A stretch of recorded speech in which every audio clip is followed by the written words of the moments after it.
안녕하십니까. 인생 디자이너 기술사입니다. 오늘 여러분들에게 말씀드릴 내용은 뇌의 속성, 기술사 공부 수준, 차별화된 셀프 모범 답안 작성, 시험장 시험시 유의사항입니다.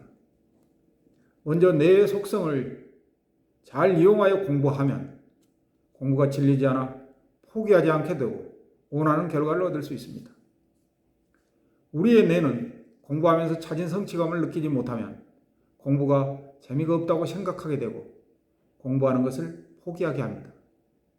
그래서 여러분이 인풋한 내용을 규칙적으로 아웃풋하면서 뇌가 찾은 성취감을 느끼게 해야 됩니다. 우리가 시험 문제를 풀 때 아는 문제가 많으면 뇌가 즐거워하는 것을 경험했을 것입니다. 이때 뇌는 성취감을 느껴서 공부가 재미있다고 생각하게 되고 계속해서 공부해야겠다는 동기를 스스로에게 부여합니다. 여러분의 하루 공부량은 여러분은 내가 좋아하는 정도의 양으로 쪼개야 합니다. 사람에 따라 뇌의 이해 및 암기 능력이 다릅니다. 학교 다닐 때 어떤 사람은 선생님이 질문하는 문제에 대해서 쉽게 이해하는데 어떤 사람은 그렇지 못한 경우가 있습니다.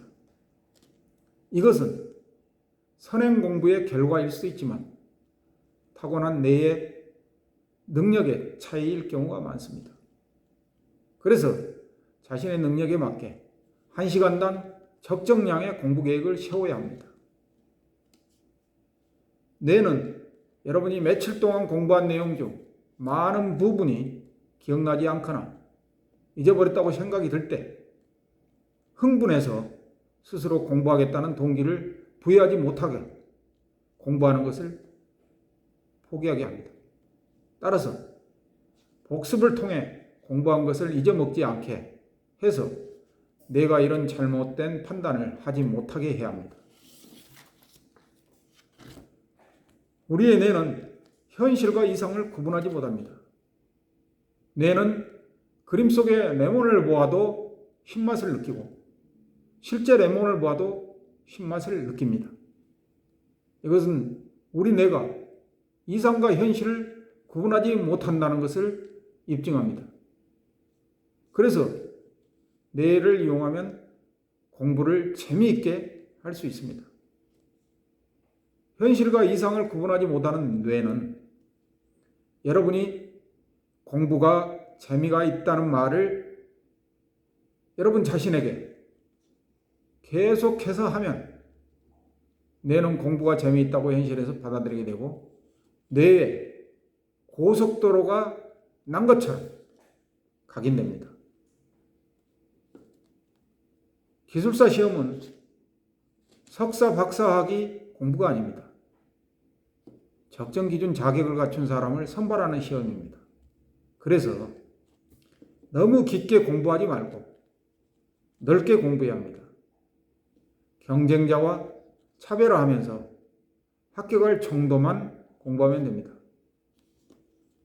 다음은 셀프 출제 예상 문제 선정 및 셀프 모범 답안 작성 그리고 답안 작성 연습에 대해 알아보겠습니다. 첫째 단계로 자신이 판단해서 이 책이다 싶은 기본서를 한 권 정해서 과거 5년 동안 70% 이상 출제되었던 문제 위주로 예상 문제를 선정합니다. 다음 단계로 선정된 예상 문제를 서론, 본론, 결론으로 약수는 1페이지, 논술은 3페이지로 노트에 작성합니다. 이때 작성한 노트는 경쟁자와 차별화가 되도록 자신의 시공 사례, 그림과 표를 포함시킵니다. 다음 단계로 과거 5년 동안 70% 이상 출제된 예상 문제에 대해 답안 작성 연습을 매일 실시하고 셀프 모범 답안과 비교합니다.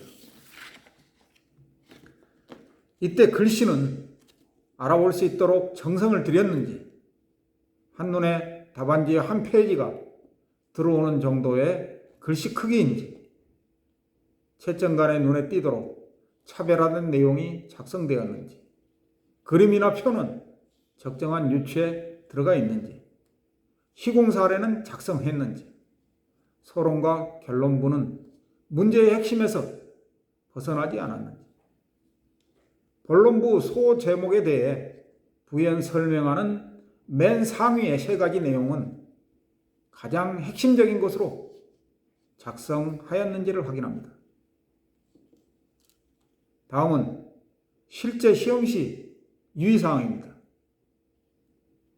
여러분이 실제 시험장에 도착하면 1교시에 약술 13문제, 2, 3, 4교시에 각각 논술 6문제를 받게 됩니다. 1교시는 13문제 중 10문제를 선택하고 2, 3, 4교시는 6문제 중 4문제를 선택합니다. 선택할 때는 자신이 가장 자신 있게 작성할 수 있고 전략적으로 경쟁자와 차별화할 수 있는 문제를 선택하는 것이 바람직합니다. 선택한 약수령 10문제, 논술형 12문제, 총 22문제의 답안을 작성해야 하는데 잘 작성할 수 있는 문제의 답안부터 키워드를 생각하면서 작성합니다. 잘 작성할 수 있는 문제의 답을 먼저 작성해야 여러분은 뇌에서 도파민과 같은 좋은 호르몬이 분비되어 뇌 기능을 향상시키고 몸 전체의 컨디션을 좋게 하고 자신감을 북돋아주고 합격할 확률을 높여주기 때문입니다. 1교시 시험을 잘못 본 것 같다고 포기해서는 안 됩니다. 총 400분 동안의 시험은 마라톤입니다. 1교시만으로 승부가 나지 않습니다. 승부는 2, 3, 4교시에 날 확률이 많습니다. 그래서 시험 끝날 때까지 자리를 지켜야 합니다. 약수령은 가능한 한 문제의 질문과 답을 한 페이지 이상 작성하지 않는 것이 합격 확률이 높습니다. 한 문제에 한 페이지 이상 작성하면 다른 문제의 답을 작성할 시간이 부족하게 됩니다. 논술형은 한 문제의 답안은 3페이지를 작성하되 자신이 쓸 수 있는 지식이 없을 때는 2.5페이지 정도로 정리하는 것이 현명합니다. 다른 문제에서 0.5페이지를 더 써서 점수를 받으면 됩니다. 나이가 중년인 분은 400분 동안 답안을 작성하다 보면 에너지가 떨어질 수 있으니 초콜릿을 준비해서 매 교시마다 에너지를 보충하는 것이 좋습니다. 오늘 말씀드린 내용을 정리하면 첫째, 뇌의 속성을 이용하여 지혜롭게 공부해야 합니다. 둘째, 차별화된 셀프 답안을 작성하고 일일 셀프 시험을 보아야 합니다. 셋째, 기술사 공부는 깊게 공부하지 말고 넓게 공부해야 합니다. 박사학위 논문을 작성하는 것이 아니기 때문입니다. 넷째, 욕심을 부리지 말고 약술 한 문제는 10분 내에 한 페이지를 작성하고 논술 한 문제는 25분 내에 2.5페이지에서 3페이지를 작성해야 합니다. 기술사 시험 준비를 하는 모든 분의 빠른 합격을 기원합니다. 이상 인생 디자이너 기술사였습니다.